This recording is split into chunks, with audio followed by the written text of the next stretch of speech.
explained some of the important issues of how to be creative and how to be focused and how to produce their ideas.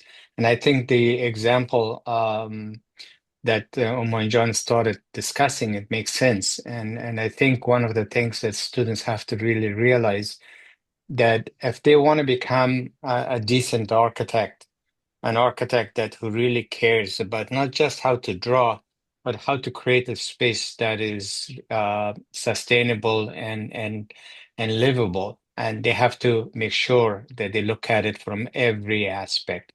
And I think one example that the John was referring to, which really made sense, that if and this is how we have to train ourselves in life, forget about architecture, is that they were given this assignment to practice their lettering and in architectural term.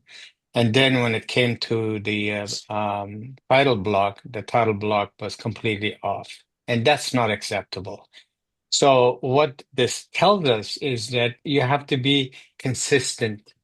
You have to make sure whatever you do in life, whether it's your private life or your professional life, and what you produce, you have to focus and be consistent to show that high quality that you're expecting.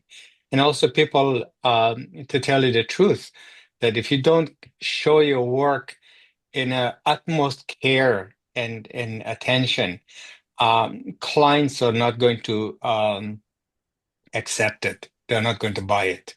They're going to just walk away, and you lose that client for good. So yes, I thank you for going through Omar and John with your work and all that. I really appreciate. I don't know if we have enough time. I can go over.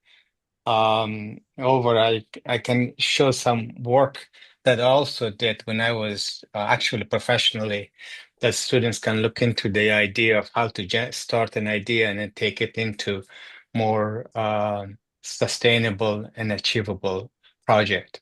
So I don't know.